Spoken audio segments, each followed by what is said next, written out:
All right, the next thing we're talking about is the Capital One Orange Bowl between two schools that have a gripe with the College Football Playoff Committee, because if you're going by most deserving, then Florida State and number 5 would be going in. And if you're going by best, then most likely number 6 Georgia should be going in as well. So two teams that are kind of, a little pissed at the College Football Playoff Committee right now.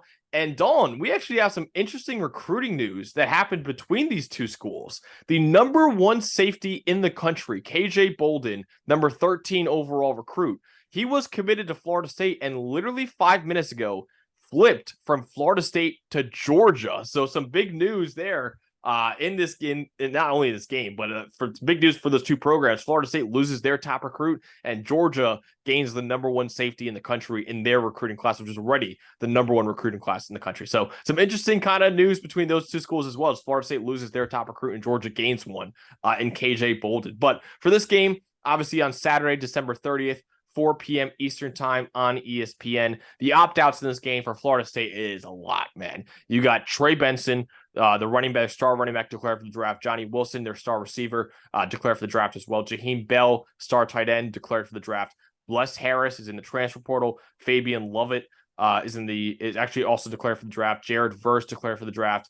DJ Lundy, their linebacker, is in the transfer portal. Bless Harris going to TCU as well. Now, we don't know about Keon Coleman yet.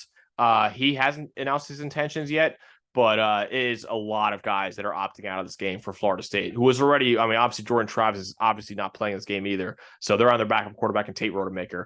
For Georgia, surprisingly, right now it's not a lot. Jamin Dumas-Johnson, they're one of their top linebackers. He ended up transferring to Kentucky, so he obviously will not be playing in this game. But other than that, there hasn't been anyone that's opted out yet, and that's including Brock Bowers and Amarius Mims. Now, neither of them has said that they are going to play in the bowl game, but they also haven't said that they're not playing in the bowl game yet. So we'll keep an eye on that as well as to what their intentions are. But right now for Georgia, it's just Jamin Dumas-Johnson, whereas Florida State is going to be without a lot of their top players, especially offensively, and Jared Verse as well, obviously, too. But what are you looking forward to, Dawn, in this Orange Bowl between Florida State and Georgia?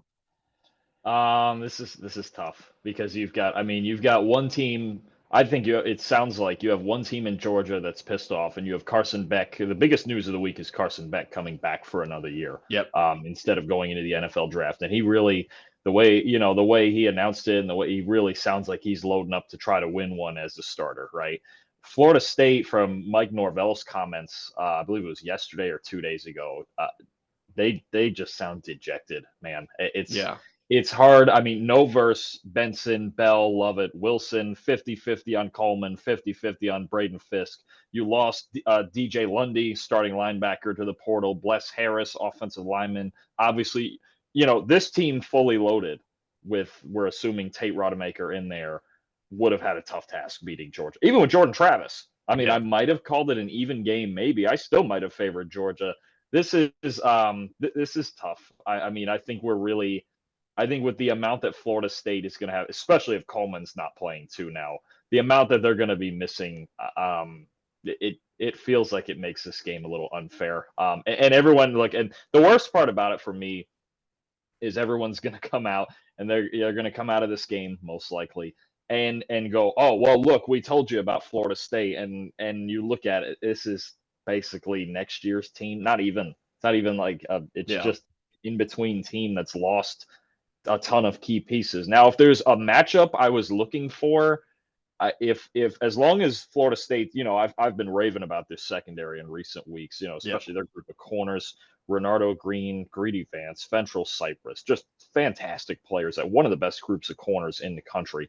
I think if there's a guy who could really help his draft stock in this game, I think it's Ladd McConkey. Facing a group like that, if you've got the press man abilities of Renardo Green, especially, love him. I'm not going to lie. I think he's one of my favorite corners in this draft.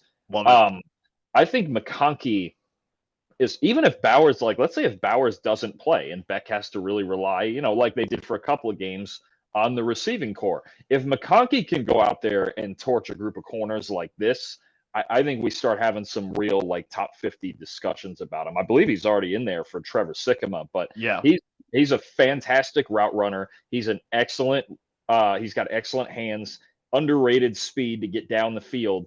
I think this would be a fun test for him against a group that likes to play a lot of man coverage. That probably between them, I would say between them and Alabama have the two best groups of corners in the country.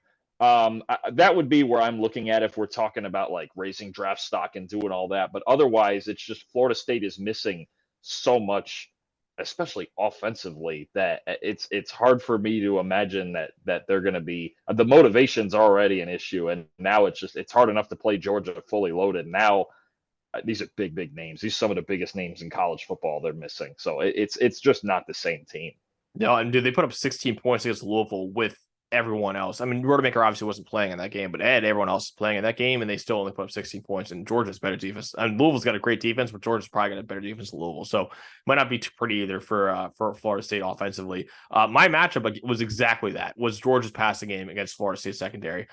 Carson Beck, like you mentioned, is coming back to school. Major get for Georgia to bring him back. One of the top quarterbacks, not only next year's draft, but also maybe the top quarterback in college football going into next year. 91.9 grade. That only trailed Jaden Daniels and Bo Nix among FBS quarterbacks. And both of those guys were Heisman finalists. So I think you could have made a case for Carson Beck to be a Heisman finalist too. He was that good. But like you mentioned, man, Florida State, 93.8 coverage grade, their secondary this year. That's only second to Alabama among FBS schools. So they've been terrific in coverage this year. And speaking of Alabama, Beck's worst game this season was against the Crimson Tide when he had a 67.5 grade. So similar struggles could be in store against the Seminoles, especially if, like you mentioned, his top tight end, Brock Bowers, doesn't play. I'm excited to see what Ladd McConkey can do if he plays as well. I don't think we've heard about him yet, but he, like I said, he's number 34 on Trevor's board right now. So if he has a good game against Florida State secondary, you might have first round conversations, honestly, about Ladd McConkey. So I'm excited for that. And yeah, it's unfortunate, man, that we're not seeing a lot of these top guys from Florida State, but hopefully they can still put up a fight against the Bulldogs. But ultimately, Dawn, what is who do you think is winning this Capital One Orange Bowl? I think it just has to be Georgia. The difference in talent without all these guys it's just too much. You're really talking about what very well could just look like FSU's second team outside of maybe the secondary against a mostly fully loaded, even without Bowers. We've seen them win games without Brock Bowers. They can do it. It's just too much. Without Verse, and if they're not going to have Fisk also, there's not a ton of pass rush. The Georgia offensive line is really good in protection. Beck gets rid of the ball. They just and again, I think the difference emotionally too, like Georgia sounds more pissed off that they feel like they're still one of the four best teams. Florida State, it's kind of Mike Norvell kind of implied this himself. They just sound dejected, like they're having a hard time getting up for this, and I can't blame them. I don't honestly, them. And I just think I'll take Georgia. Honestly, probably I'll take them 38-6. This is just rough. The one thing I hope doesn't come out of this game is all of this. See, we told you about Florida State. This is not Florida State team. No, this is not 13-0 Florida State. This is Florida State's backups, and in all likelihood, I hope for their sake, I hope they play a decent game. It's just the talent difference is too stark. Yeah. What's your final score you're going with in this game? I'm gonna go 38-6. It's just there's just not. It's just not. I mean, you look at their offense. I mean, Travis, Benson, Bell, Coleman, Wilson. The only one we're even 50-50 on playing right now is Coleman, and I wouldn't bet on it.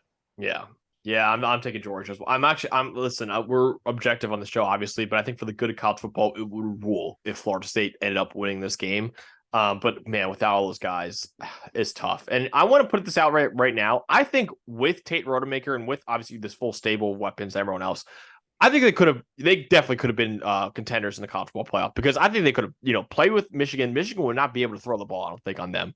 I think they could have put up good games. So I think this whole thing about Florida State not being able to be one of the four best teams, they wouldn't put up a good game against any of these other. They absolutely would have with this secondary and with all their stable of weapons. But now without all those stable weapons, it's going to be tough, man. So I want, for the good of college football, it would rule if they beat Georgia, even on all these backups, to kind of give the middle finger to the college football playoff committee.